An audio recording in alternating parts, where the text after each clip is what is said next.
na Birhen ng Fatima sa Binakayan, Kawit, Cavite.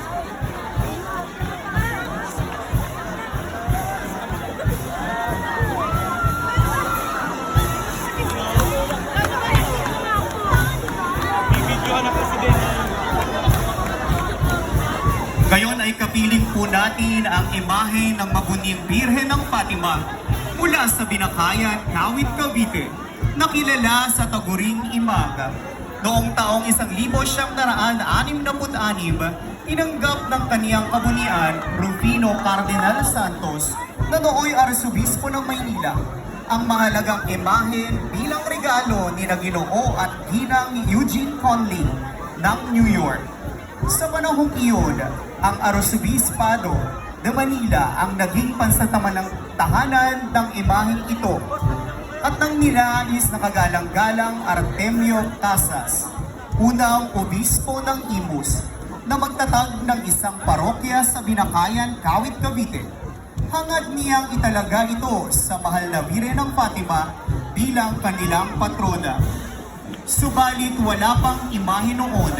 Sa kaniyang pusong bukas at mapagbigay, ipinagkaloob ni Cardinal Rufino Santos ang banal na imahen kay Obispo Casas upang maging sentro ng pananampalataya at debosyon ng sambayanan ng Binakayan.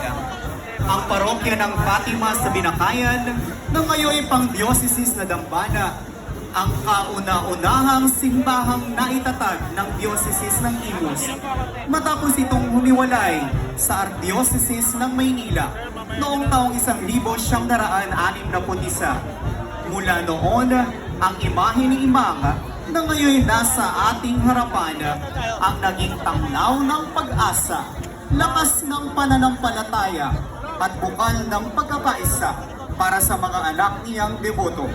Maraming natalang mga himala sa pamamagitan ng pagdedebosyon kay Imang, kagaya ng iba't ibang karamdamang pinagaling, mga nagbalik loob sa mga kahilingang natupad patungkol sa relasyon, pag-aaral, hanap buhay, promosyon sa trabaho, pag-aasawa, kapayapaan ng isip, pagpasa sa mga pagsusulit, pagtatrabaho o migration sa ibang bansa, pagkakaroon ng anak at marami pang iba. Noong Mayo 13, taong 2009, nang gawaran ng nooy obispo ng Imus at ngayon Kardinal Luis Antonio G. Tagle ng koronasyong episkopal ang imahe ni Imang bilang pagkilala sa kaniyang makailang pagtuwang sa mga pangangailangan ng kaniyang mga deboto at parokyano. Makalipas ang 59 na taon, matapos maibigay sa Dioceses ng Imus ang imaheng ito noong Abril 28 ng taong kasalukuyan, isang puspos ng biyayang araw na muling nabalik ang mahal na Birhen ng Fatima de Binakayan sa loob ng Intramuros sa kaniyang unang tahanan, ang Arsobispado de Manila, at sa banal na misang inihandog ng obispo ng Imus na ginanap sa Manila Cathedral bilang paghahanda sa koronasyong pontifikal na iginawa noong ika-1 ng Mayo taong 2025 sa pagputuputong ng korona na pinangunahan ng Papal Nuncio ng Pilipinas, Arsobispo Charles Brown, kasama ang mga obispo ng Pilipinas sa mandato ng pumanaw na Santo Papa Francisco. Noong araw ding iyon ng kaniyang koronasyon ay iginawad ng lokal na pamahalaan ng Kawit ang titulong Ina at Reyna ng Bayan ng Kawit para kay Imang bilang pagkilala sa kaniyang makainang pagsubaybay hindi lang sa Binakayan kundi sa buong bayan ng Kawit. Sa kasalukuyan, patuloy ang paglibot ni Imang sa iba't ibang pook sa Pilipinas upang higit na ipakilala ang debosyon sa kaniya.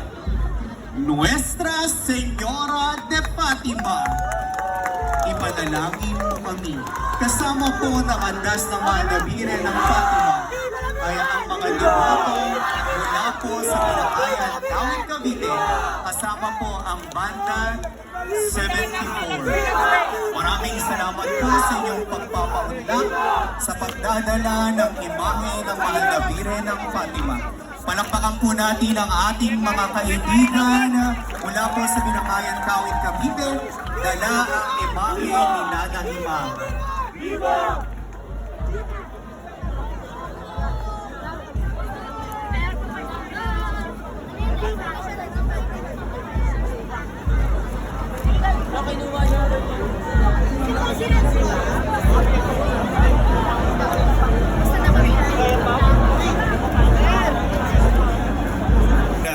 Ang paglabas ng mapag-imalang larawan ng Nuestra Señora del Santísimo Rosario del Caracol mula naman po sa Pangdiócesis na Dambana at Parokya ng Mahal na Birhen ng Santo Rosario, Reina del Caracol, mula po sa bayan ng Rosario, Cavite.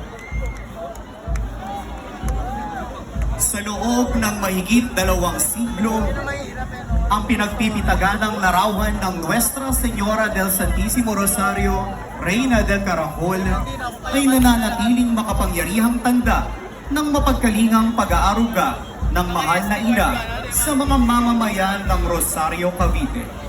Nagsimula ang debosyon sa mahal na ina noong unang bahagi ng ika-19 na siglo, nang ang Rosario na nooy maliit na baybaying pamayanang tinatawag na Salinas ay tinitirahan ng mga mangingisda at magsasaka. Ayon sa salaysay, isang pangkat ng mga tripulante mula Mindoro ang nasalanta ng matinding unos, samantalang naghahanap ang kapitan ng isang nasabing pangkat ng mga kagamitang kapakipakinabang. Nakita nito ang isang larawan ng mahal na Birhen Maria ng Santo Rosario na nasa kanilang sasakyang dagat. Siya ay nanalangin na mailigtas sila sa nasabing bagyo at nangakong magtatayo ng isang kapilya kung saan man sila makakadaong. Tumahimik ang bagyo at sila'y napadpad sa baybayin ng Salinas. Tinupad nila ang kanilang pangako. Iniwan ang banal na larawan sa mga taga-roon at nagtayo ng munting kapilya na gawa sa kahoy at kawayan sa lugar na iyon. Mula noon, ang larawang ito ang nagbigay hugis sa espiritual na pagkakakilanlan ng Rosario. Lalo pang sumigla ang debosyon, kaya noong taong 1845, itinatag ng pamahalaang Kastila ang bayan ng Rosario at ang parokya nito bilang parangal sa mahal na Birhen ng Santo Rosario. Bukod sa kahalagahang historikal, ang larawan ay isang natatanging pamanang kultural. Pinaniniwalaang mula po ito noong unang bahagi ng ika-19 na siglo. Ang anyo nito ay pinag-aralan ng mga scholar sa pangunguna ni Ginoong Antonio Nazareno at tinatayang maaaring likha ng isang Chinong-Pilipinong maestro na si Faustino Quiotan. Kaya't iginagalang ito bilang isang sagradong larawan at isang pambihirang likang sining. Sentro din ng debosyon ng Caracol, isang natatanging tradisyon ng mga taga-Cavite na pinag-uugnay ang panalangin, prosesyon, tugtugin at sayaw. Isinasagawa ito tuwing pistang Mayo at Oktubre at inihahayag ang pamanang dagat ng Rosario. Ipinagdiriwang ito sa lupa, maging sa dagat, kung saan sinasamahan ng mga bangkang pangisda ang sasakyang pandagat ng Birhen bilang makulay na patotoo ng pananampalataya. Sa kasalukuyan, ang debosyon sa Nuestra Señora del Santísimo Rosario, Reina del Caracol, ay nananatiling malalim na nakaugnay sa pananampalataya at kulturang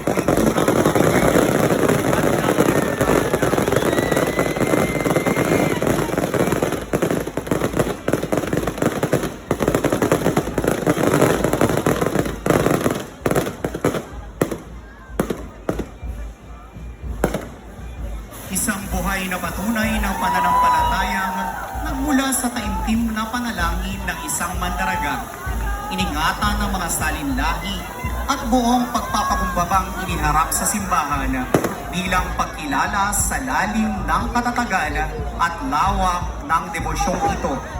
At matapos ang masusing pag-aaral at formal na pagkonsulta sa Presbyterial Council ng Diocese ng Imus, ang parokya ng Nuestra Señora del Santísimo Rosario ay idinakila bilang pang-diocese na dambana noong 24 ng Mayo taong 2021 sa bisa ng kautusan ng Lubang Kagalang-galang na Obispo ng Imus. Ang pagkakadakilang ito ay opisyal na pagpapatibay ng lokal na simbahan sa kahalagahang espiritual, pastoral at historikal ng dambanang bilang sentro ng pananalangin at debosyon sa mahal na ina. Ang bunga ng debosyong ito ay umangat sa antas ng Simbahang Universal ng noong 3 ng Marso taong 2025. Ipinahayag ng dekasteryo para sa banal na pagsamba at disiplina ng mga sakramento, ang bula ng Santo Papa na nagbibigay pahintulot para sa pontifikal na koronasyon ng Nuestra Señora del Santísimo Rosario, Reina del Caracol. Ang makasaysayang biyayang ito ay naganap noong 9 ng Oktubre taong 2025 na pinangunahan ng Arsobispo Charles John Brown, Nunsyong Apostoliko sa Pilipinas, kasama ang Lubang Kagalang-galang Reynaldo G. Evangelista, Obispo ng Imus. Ngayon tayo ay nagtitipon upang magpasalamat sa natatanging biyayang ito, isang koronang hindi lamang ginto, kundi hinubog ng pag-ibig, pananampalataya at tapat na debosyon ng kaniyang mga anak sa paglipas ng maraming henerasyon. Pinasasalamatan natin ang lahat ng mananampalataya at mga panauhin mula sa bayan ng Rosario, Cavite sa pangunguna ng Rektor at Pura Paroko, Reverendo Padre Teodoro B. Bawalan, kasama ang katuwang na pari, Reverendo Padre King Eleazar V. Peñaranda at ang Parish Steering Committee.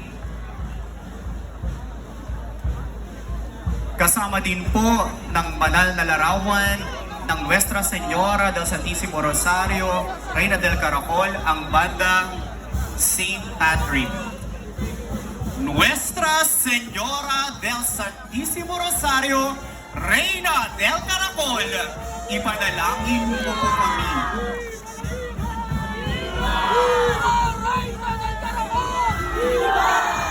Palakpakan po natin ang mahal na Birhen ng Santo Rosario at ang mga debotong kasama niya mula pa po sa bayan ng Rosario, Cavite.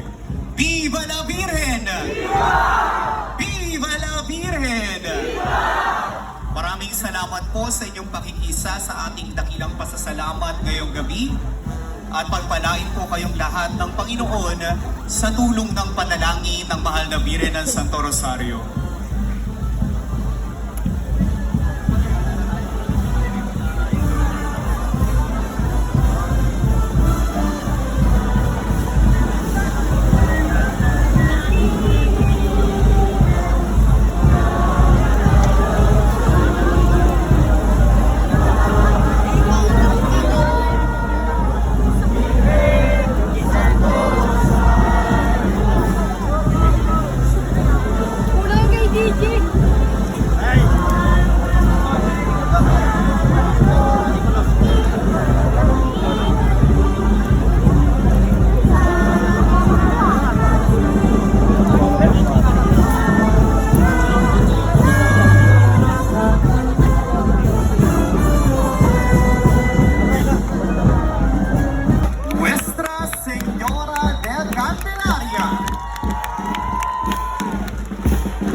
na dambana at parokya ng mahal na Birhen ng Candelaria, buhat sa bayan ng Silang, Cavite.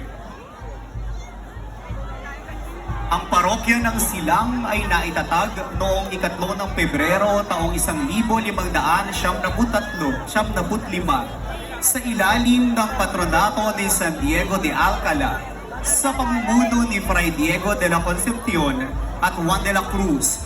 Ang unang simbahan ay gawa sa mga magagaang na materyales, partikular ang kahoy at nipa, ngunit ito ay nasunog. Kaya naman, minarapat ng mga misyonero na magpagawa ng bagong simbahan, ngunit ito pa rin ay nasa magaang materyales. Kaya sa ikatlong pagkakataon ay minarapat ng mga misyonero sa pamumuno ni Padre Juan de Salazar na magpagawa ng isang simbahang bato. At ang simbahang ito ay ang nakatindig sa sentro ng bayan ng Silang sa kasalukuyan. Ang retablo mayor at minores ng simbahan ng Silang ang itinuturing na pinakamatandang retablo sa Pilipinas.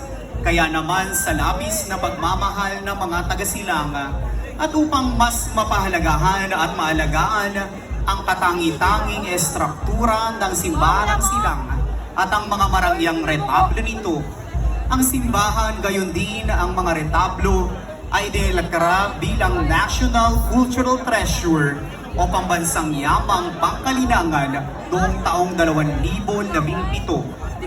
Dahil na rin sa lubos na pagmamahal at maalab na debosyon sa mahal na Birhen, ang veneradang imahen na pinagpipitaganan at minamahal na ina, reyna at patrona ng bayan ng Silang at ng Bulubunduking Cavite, ay nagawaran ng koronasyong episkopal noong 31 ng Enero taong 2019 sa pahintulot ng lubhang kagalang-galang Reynaldo G. Evangelista, Obispo ng Imus.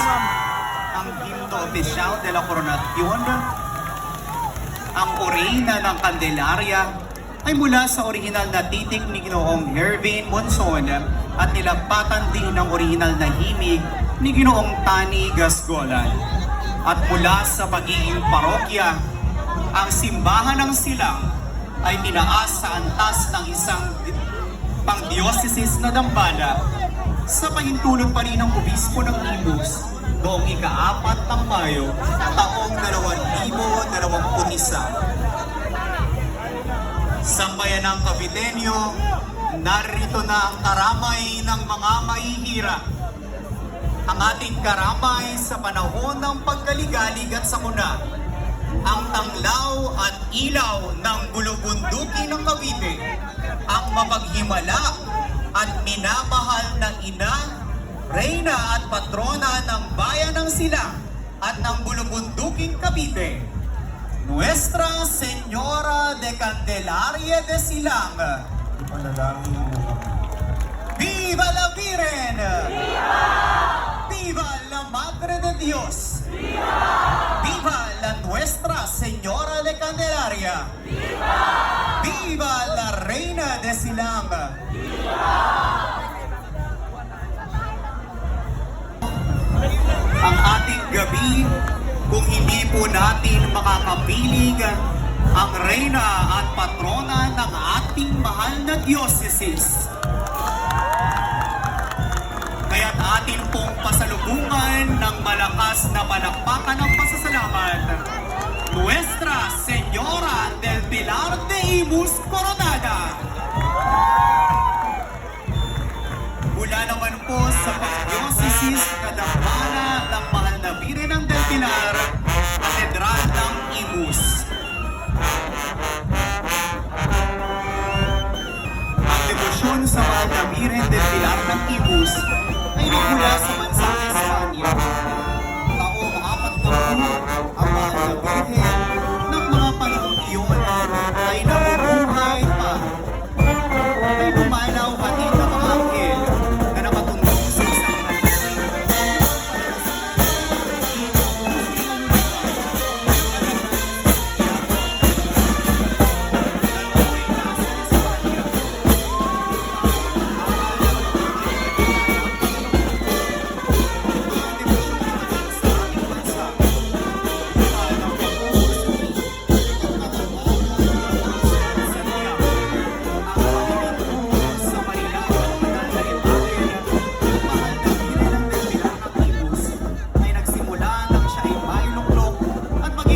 na ng simbahang iniiwalay sa parokya ng Kawit. Mula rito, ang pamimintuho sa mahal na ina na kanilang tinawag na Del Pilar at Nana Pilar ay patuloy na lumaganap at tumatag. Patunay ang mga himalang naganap dahil sa kaniyang mahiruking pamamagitan. Ang Dioceses ng Imus ay tinatag noong taong 1961, ipapasaluan 23, ang makainang pag-iingat at pamamatnubay ng mahal na Virgen del Pilar ay iniabot sa buong lalawigan ng Cavite na sinasaklawan ng aming Dioceses.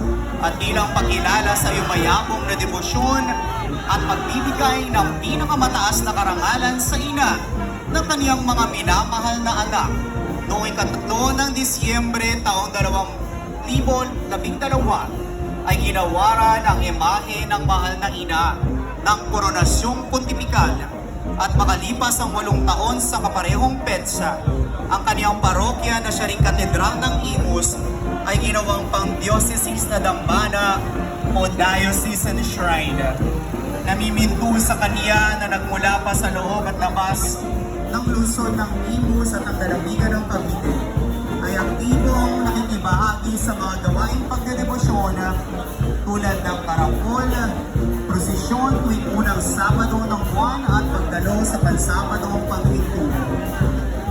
Mga ginigiliw na kapatid, ang mabuting ina, reyna at patrona ng Dioceses ng Imus na siya rin ating lakas at kagalakan, Nuestra Señora del Pilar de Imus. Mabuhay ang lakas at kagalakan ng sambayanang Imusenyo. Viva Virgen del Pilar! Viva Nuestra Fuerza y Alegría! Viva la Virgen! Palakpakan po natin ang ating mahal na ina, ang patrona ng ating Dioceses. Gayon din po ang mga devoto mula pa po sa lungsod ng Imus, kasama po ang Banda de la Cruz. Maraming salamat po sa inyong pakikisa sa mga devoto. Hindi po alintana ang patak ng ulan ay ating masisilayan sa isang pambihirang pagkakataon kasabay ng saliw ng tugtugin ng karakol, ang mapag-imalang larawan ng reyna at patrona ng buong lalawigan ng Cavite. Atin pong salubungin ng malakas na palakpakan ang mapag-imalang larawan ng ina, reyna at patrona ng Cavite, Nuestra Señora de la Soledad de Portavaga.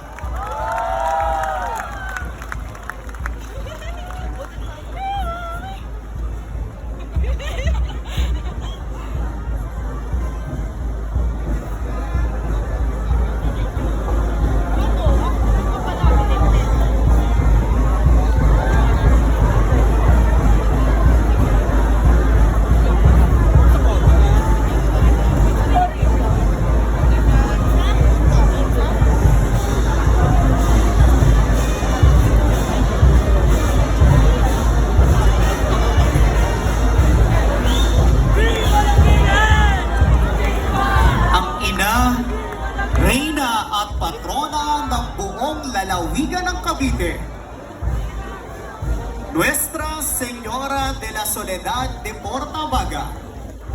Ayon sa kasaysayan, matapos ang isang malakas na bagyo noong taong 1667, isang pintang larawan ng mahal na Birheng Maria ang natagpuan sa baybayin ng Kanyakaw sa Cavite. Ang kaniyang banal na larawan ay agad na kinilala bilang tanda ng biyaya at himala, at siya'y itinanghal sa isa sa 8 simbahan sa Cavite Puerto. Dahil sa hindi mabilang na kwento ng himala na naghanap sa maraming deboto, mula noon ay ipinagkaloob sa kaniya ang titulong Virgen de Mil Milagros o o ang Birhen ng Libong Himala.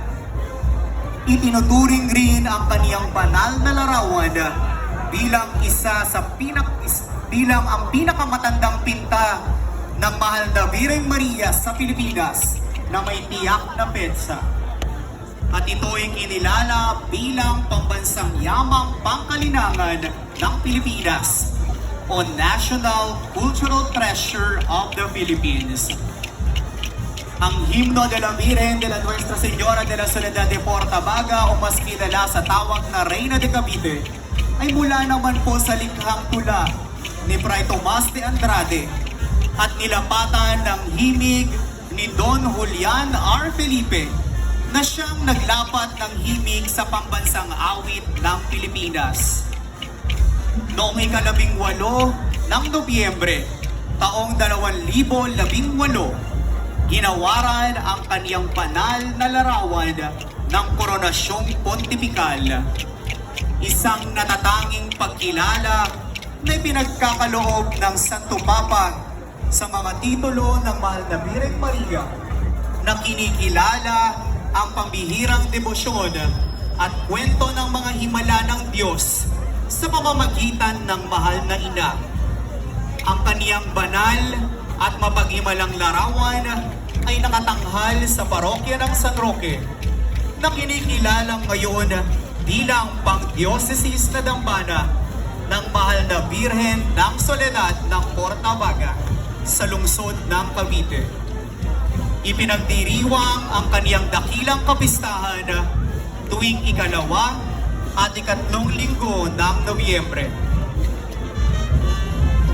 Bilang ating ina, siya ang ating kanlungan sa panahong tayo'y nalulumbay at nawawala ng pag-asa. Bilang reyna, siya ang nangunguna at gumagabay sa ating paglalakbay patungo sa kabanalan. At bilang patrona ng buong lalawigan ng Cavite, siya ang nagsisilbing tanggulan at tagapamagitan ng kaniyang mga anak sa lahat ng hamon sa buhay. At ngayon, mga kapatid sa pananampalataya, mga kaibigan, mga panauhin, sa ating sama-samang pag-indak sa tugtugin ng karapol, naway muling maging buhay sa ating puso ang diwa ng pananampalataya, pagsisisi at pag-asa. Sapagkat kasama natin ngayon ang ating minamahal na ina sa ilalim ng krus, ang ating Reyna at Patrona, Nuestra Señora de la Soledad de Portabaga, Reina de Cavite. Viva la Virgen! Viva la Reina de Cavite! Viva la Luz de Pilipinas! Muli po sambayan ng Caviteño, isang malakas na palakpakan ng pasasalamat para sa ating nag-iisang Reyna at Patrona ng buong lalawigan ng Cavite na nakikibahagi po sa ating pagdiriwang ng dakilang pasasalamat sa gabing ito sa karangalan na rin ng ating mahal na Patrona, Santa Maria Magdalena.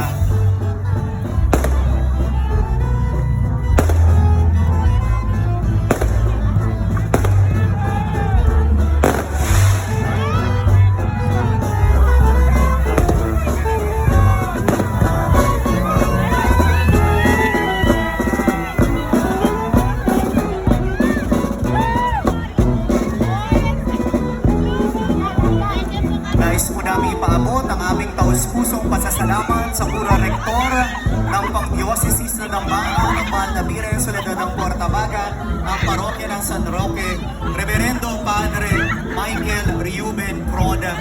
Gayon din sa pamunuan ng Cofradia de la Nuestra Señora de la Soledad de Portabaga at ang mga deboto mula po sa lungsod ng Cavite at sa mga karating bayan at probinsya.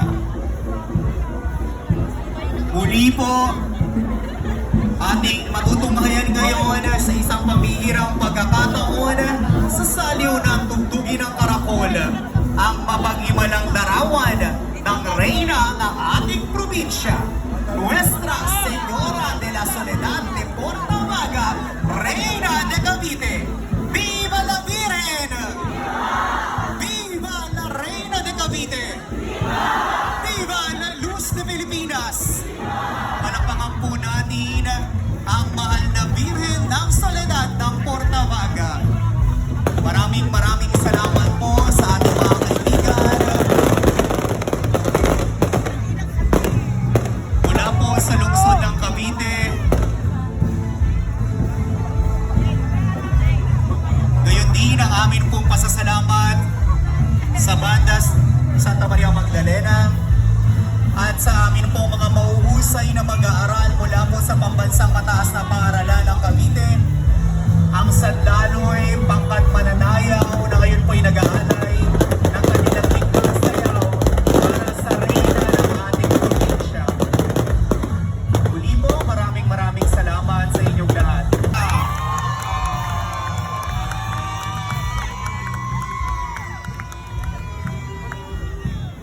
Mula po sa Pang-Dioceses na Dambana ni San Agustin at Parokya ng Santa Cruz, bayan ng Tansa, Cavite.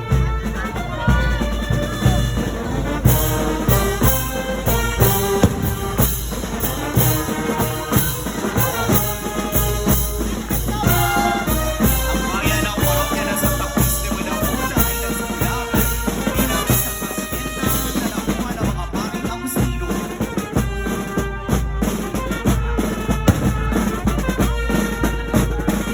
Noong taong 1726, nang ideklara ng isang bayan ang karating na hacienda de San Francisco de Malabon.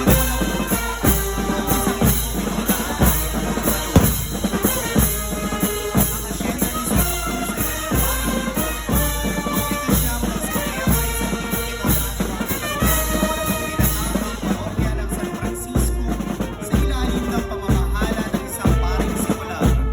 Pagmamahal ng mga Agustino ang nagmamayari ng hacienda de Santa Cruz. Wala silang espiritual na ministeryo sa mga tao. Sa halip, ito ay sumasalamin sa espiritual na pamamahala ng San Francisco. Noong taong 1761, pinili ng mga paring Dominico ang hacienda de Santa Cruz. Sa kanilang kahilingan, naging bisita ito ng San Francisco noong taong 1772. Noong ika-29 ng Agosto 1780, ang Santa Cruz de Malabon na naging bayan noong 1770 ay iniwalay sa inang simbahan nito at naging parokya ng Santa Cruz de Malabon kasama ni Padre Narciso Manas, isang Indio Tagalog mula sa Bulacan, bilang unang paroko. Bago ang deklarasyon ng parokya, mayroon ng inventaryo ng bisita na nagbulat na ang maliit na simbahan ay gawa sa kawayan, kahoy at ipa. Mayroon na ring retablo at imahe ni San Agustin noon. Ginawa ni Padre Manas ang lahat upang mapaganda ang simbahan. Gayon din dahil sa sunod-sunod na pagkawasak dulot ng bagyo at lindol, ang simbahan ay kinakailangang itayo muli. Noong panahong iyon, ang bayan ay napakahirap, kaya ang kura paroko ay kailangang gumamit ng sariling pondo para matustusan ang muling pagpapatayo ng simbahan. Sinimula ni Padre Manas ang pagtatayo ng simbahang bato at kumbento. Subalit noong taong 1811, siya ay pumanaw na hindi natatapos ang kaniyang pangarap. Noong 1860, ang parokya ng Santa Cruz ay pinagkatiwala sa mga paring Dominiko.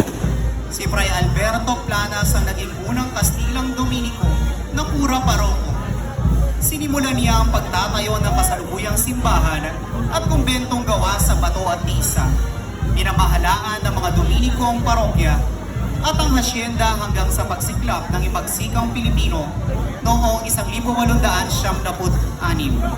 Noong panahon ng Revolusyon, ang Pilipinong katulong na kura na si Padre Sinon Villafranca ang umalili sa pamamahala ng parokya. Noong 1980, kapistahan ng pagkakatagpo sa banal na krus ng ating Panginoon sa panunungkulan ng kanyang kabanalan, Pablo Ikalawa, at sa pagdiriwang na ika-200 taon ng pagkakatatag ng parokya ng Santa Cruz, ang simbahan at ang altar nito ay kinonsagra at itinalaga sa Diyos ng kanyang kabunian, Jaime L. Cardinal Sim, Arsobispo ng Maynila. Sa paglipas ng taon, ang debosyon kay San Agustin ay naging napakatanyag.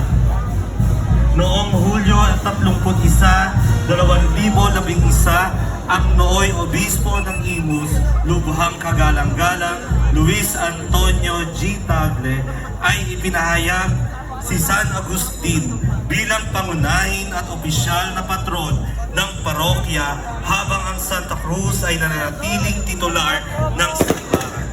Bilang pagkilala sa dakilang debosyong ito, noong Hulyo 26, 2016, ang kasalukuyang obispo ng Imus, lubhang kagalang-galang Reynaldo G. Evangelista, ay idineklara ang simbahan ng parokya ng Santa Cruz bilang pangdiosesanong dambana ni San Agustin.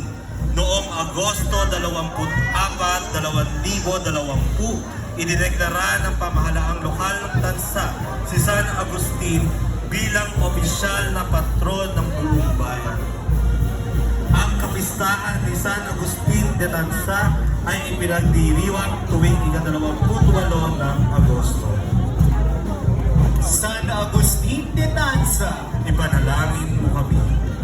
kasama po ng andas ni San Agustin ay ang mga devoto mula po sa bayan ng Tanza, Cavite. Kasama din po ang banda St. Patrick. Taos po ang aming pasasalamat ni Reverendo Padre Virgilio Sáenz Mendoza, Pura Rektor ng Pangdiocesis na Dambana ni San Agustin, Parokya ng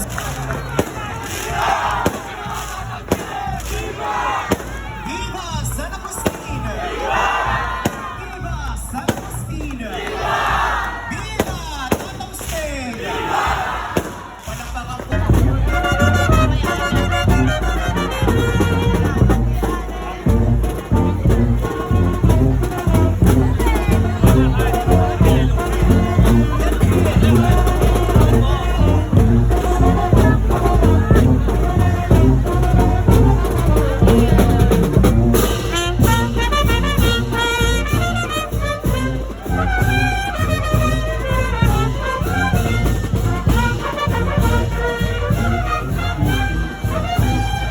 Ay kasama po natin ngayon ang Nuestra Señora del Inmaculada Concepcion mula po sa Pangdiocesis na Dambana at Parokya ng Mahal na Birhen ng Immaculada Concepcion mula po sa bayan ng Naig, Cavite.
Ay dating isang baryo ng Maragondon na sakop ng parokya ng Nuestra Señora de la Asunción.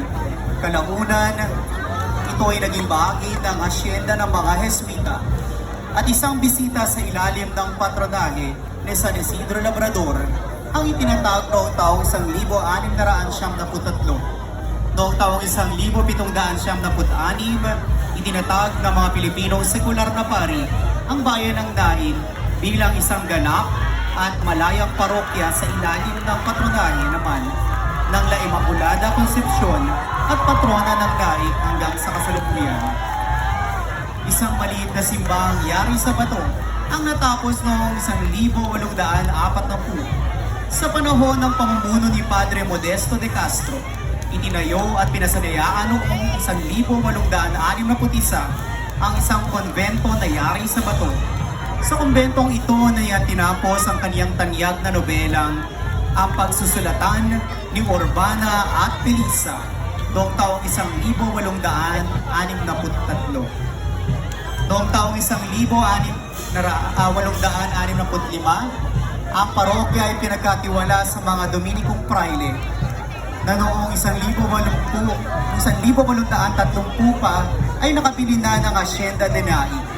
Nagtayo ang mga Dominiko ng mas malaking simbahan na may estilong neo-Gothic at isang mas malaking konbento ang pinasanayaan noong taong 1872.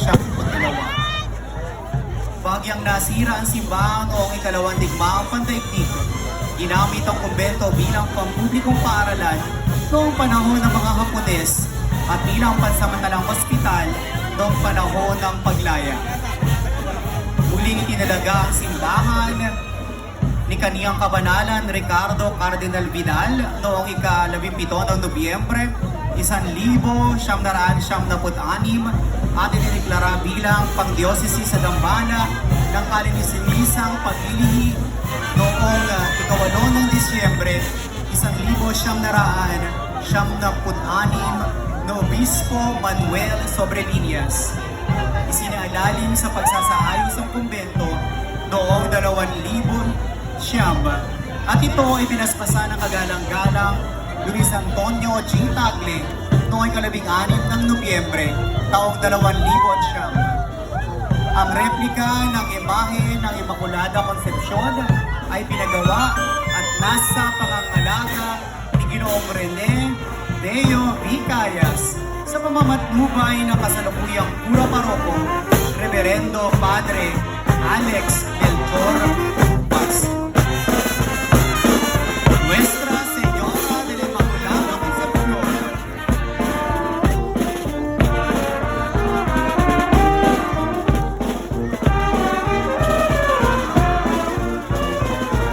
Kasama po ng karosa ng mahal na biri ng Immaculada Concepcion ang mga devoto mula po sa bayan ng Daig, Cavite. At ito po ay inagabayan din ng Banda Magdalo.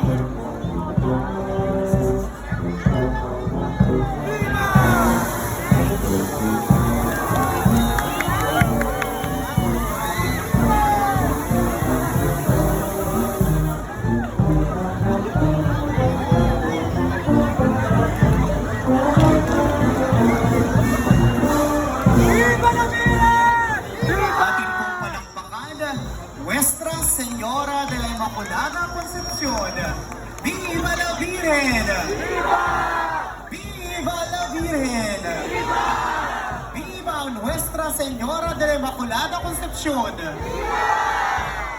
Muli maraming salamat po sa ating mga kaibigan mula po sa bayan ng Daig, Cavite.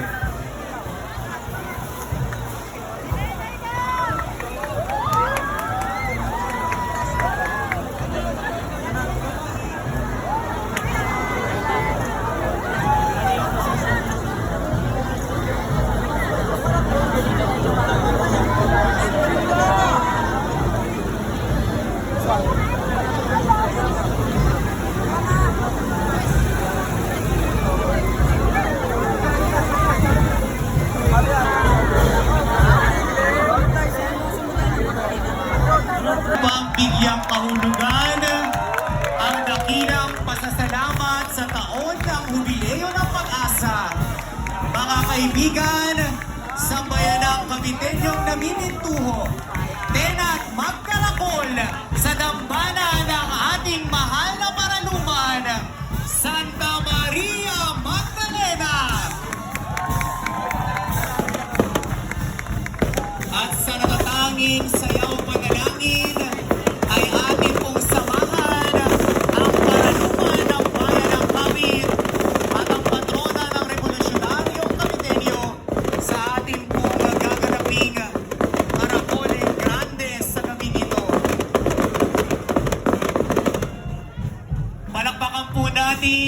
ating minamahal na patrona, Santa Maria Magdalena. Viva Santa Maria Magdalena! Viva Santa Maria Magdalena! Mabuhay ang ating patrona!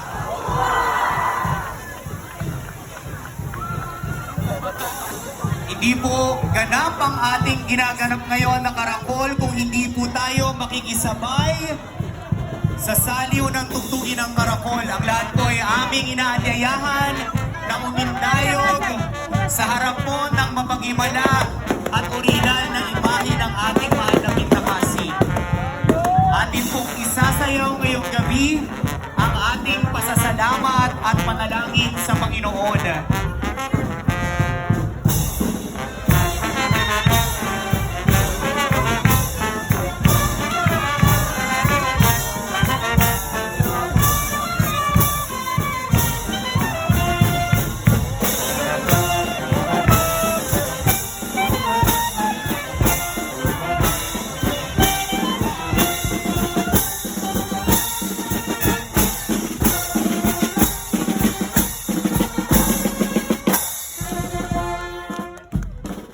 Viva Santa Maria Magdalena! Viva Santa Maria Magdalena! Mabuhay ang ating patrona! At palakpakan po natin ang ating mahal na Pintakasi na siyang namumuna po ngayon sa ating Karakoling Grande sa ating dakilang pasasalamat sa taong ito ng Jubileo ng Pag-asa. Gayon din ang Pang-Dioceses na Dambana ni Santa Maria Magdalena ay nagpapasalamat sa napakaraming taong bumubuo ngayon sa ating banal na pagdiriwang. Maraming salamat po sa inyong lahat.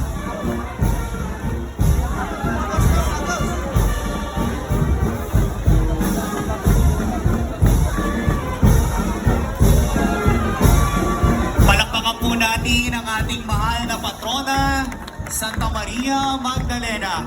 Mabuhay ang ating patrona! Mabuhay Santa Maria Magdalena!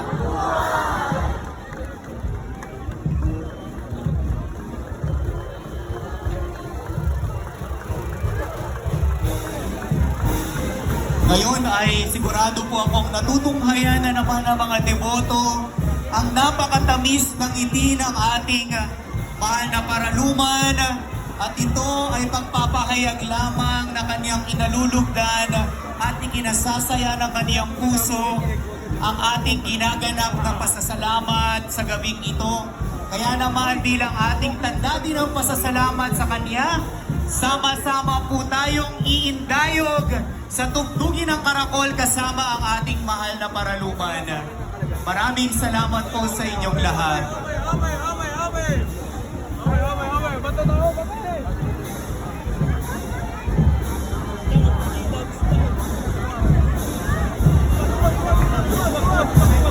Viva Santa Maria Magdalena!